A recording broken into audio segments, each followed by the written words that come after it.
संतान की लंबी आयु के लिए, संतान प्राप्ति के लिए, संतान की उन्नति तथा प्रगति के लिए भाद्रपद माह के शुक्ल पक्ष की संतान सप्तमी का व्रत किया जाता है।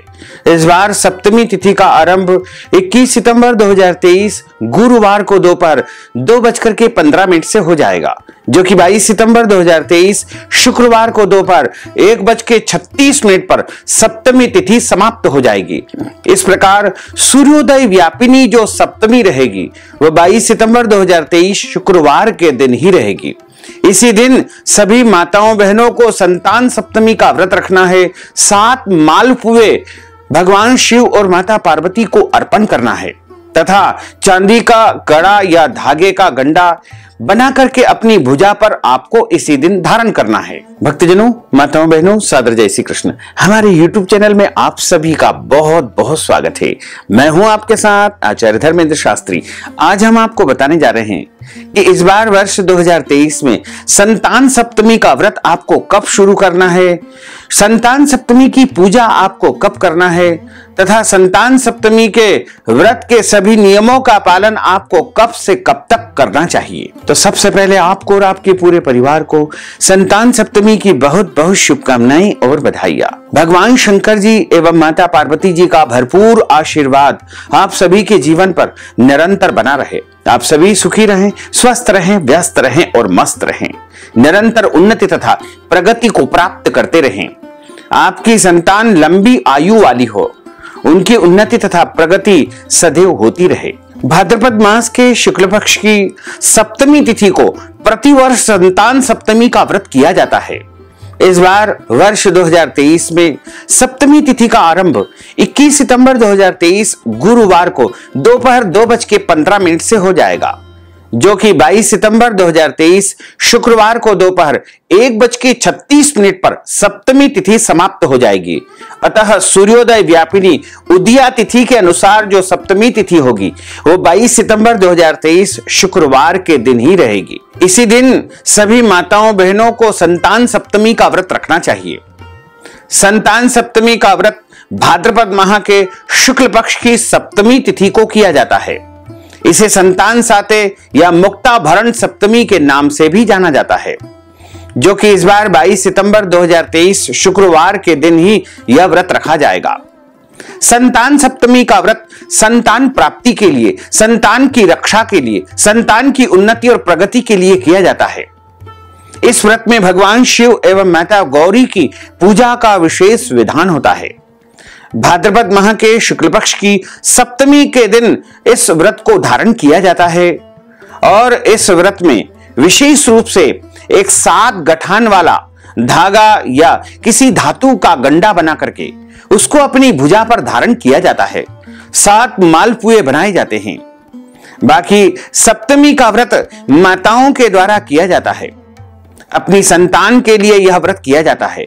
इस व्रत को करने वाली माता को प्रातः काल में स्नान और नित्य कर्म से, क्रियाओं से निवृत्त होकर के स्वच्छ वस्त्र धारण करना चाहिए।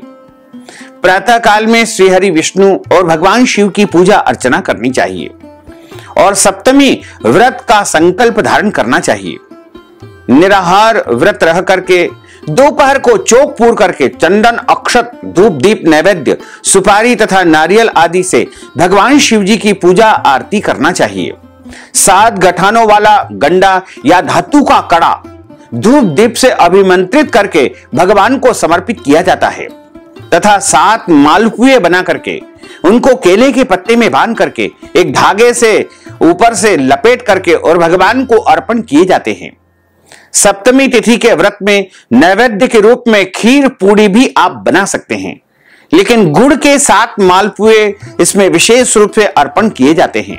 संतान की रक्षा की कामना करते हुए भगवान भोलेनाथ को कलावा अर्पण किया जाता है। बाद में इसे स्वयं धारण करके इस व्रत की कथा सुननी चाहिए। संतान सप्तमी के दिन आपको जो है एक समय भोजन कर सकते हैं या निराहार निर्जला व्रत भी आप कर सकते हैं या फिर फलाहार करके भी आप इस व्रत का पालन कर सकते हैं। जैसा आप अपनी आस्था और परंपरा या श्रद्धा के अनुसार करना चाहें वैसा आप जरूर करें, लेकिन पूरी तन्मयता के साथ में, श्रद्धा भक्ति के साथ ही आपको संतान सप्तमी का व्रत धारण करना चाहिए।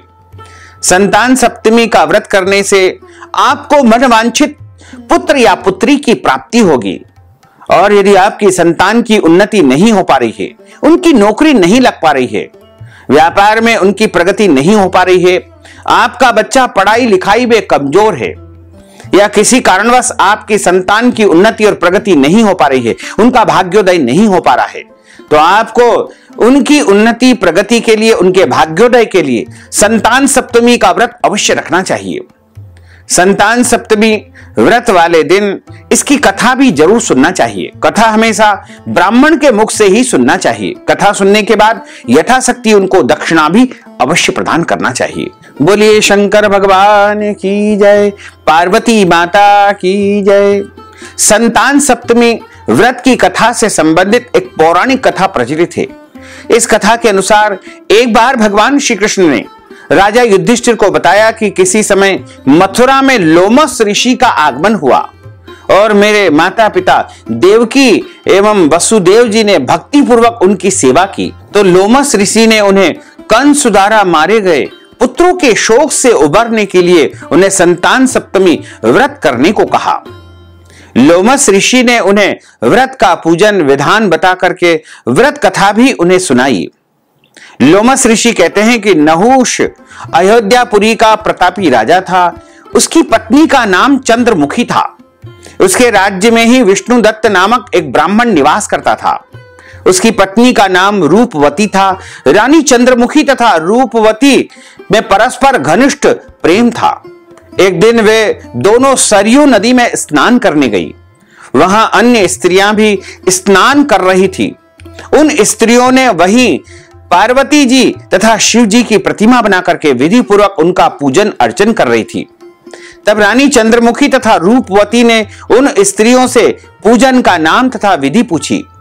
उन स्त्रियों में से एक ने बताया कि यह व्रत संतान देने वाला व्रत है। इस व्रत का नाम संतान सप्तमी व्रत है। इसे संतान साते व्रत भी कहा जाता है।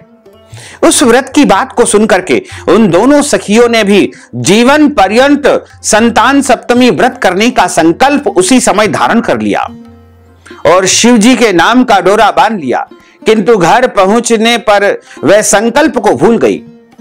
इसके फलस्वरूप मृत्यु के पश्चात रानी वानरी तथा ब्राह्मणी मुर्गी की योनि में पैदा हुई। कालांतर में दोनों पशु योनि छोड़ करके पुनः मनुष्य योनि में आई। चंद्रमुखी मथुरा के राजा पृथ्वीनाथ की रानी बनी तथा रूपवती ने फिर एक ब्राह्मण के घर में जन्म लिया। इस जन्म में रानी का नाम ईश्वरी तथा ब्राह्मणी का नाम भूषणा था। भूषणा का विवाह राजपुरोहित अग्निमुखी के साथ हुआ। इस जन्म में भी उन दोनों में बड़ा प्रेम था। व्रत भूलने के कारण ही रानी इस जन्म में भी संतान सुख से वंचित रही। भूषणा ने व्रत को याद रखा था, इसलिए उसके गर्भ से सुंदर तथा स्वस्थ 8 पुत्रों ने जन्म लिया। रानी ईश्वरी के पुत्र शोक की संवेदना के लिए एक दिन भूषणा उससे मिलने गई। उसे देखते ही रानी के मन में ईर्ष्या पैदा हो गई और उसने उसके बच्चों को मारने का प्रयास किया, किंतु बालक न मर सके। उसने भूषणा को बुला करके सारी बात बताई और फिर क्षमा याचना करके उससे पूछा, किस कारण तुम्हारे बच्चे नहीं मर पाए हैं। भूषणा ने उसे पुनर्जन्म की बात स्मरण कराई और उसी के प्रभाव से आप मेरे पुत्रों को चाह कर भी न बरबा सकी हो।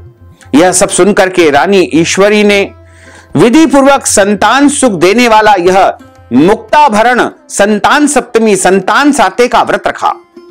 इस व्रत के प्रभाव से रानी पुनः गर्भवती हुई और एक सुंदर बालक को जन्म दिया।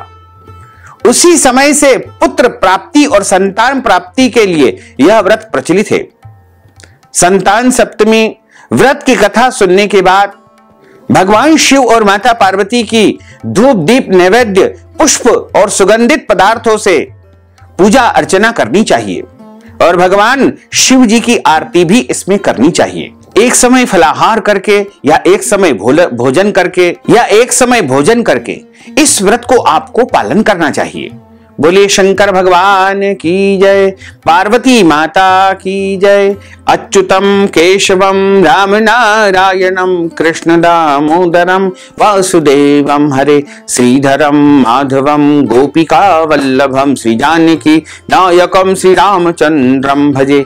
जानकी मनोहरम सर्वलोक नायकम, श्री शंकरादि सेवितम पुण्य नाम कीर्तनम, श्री राम राम राम राम राम नाम तायकम। रामा कृष्ण वासुदेवा भक्ति मुक्तिदायकम, रामा कृष्ण वासुदेवा भक्ति मुक्तिदायकम, रामा कृष्ण वासुदेवा भक्ति मुक्तिदायकम, रामा कृष्ण वासुदेवा भक्ति मुक्तिदायकम। बोलिए शंकर भगवान की जय, पार्वती माता की जय, गजानन गणपति भगवान की जय।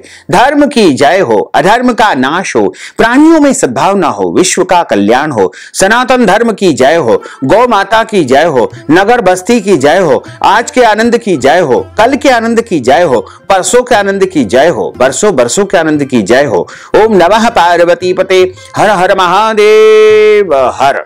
भक्तजनों, माताओं बहनों, यदि आप संतान सप्तमी के निमित्त कथा की दक्षिणा देना चाहते हैं, ब्राह्मण भोजन करवाना चाहते हैं, मालपुआ दान करना चाहते हैं, वस्त्रदान, अन्नदान, गोदान या कोई भी दान पुण्य यदि आप संतान सप्तमी के निमित्त करना चाहते हैं, तो आप हमारे गूगल पे, फोन पे, पेटीएम नंबर या अकाउंट नंबर के माध्यम से नगद राशि पहुंचा करके संतान सप्तमी व्रत का संपूर्ण पुण्य लाभ प्राप्त कर सकते हैं। साथ ही आप सभी से अनुरोध है कि हमारे इस ज्ञानवर्धक वीडियो को अधिक से अधिक लोगों को शेयर करिएगा, लाइक करिएगा, कमेंट करिएगा, और यदि अभी तक आपने सब्सक्राइब नहीं किया है तो अभी और इसी समय सब्सक्राइब कर लीजिए, ताकि इसी प्रकार की ज्ञानवर्धक वीडियो आपको सबसे पहले प्राप्त हो सके। आपको और आपके पूरे परिवार को सादर जय श्री कृष्ण, सादर धन्यवाद।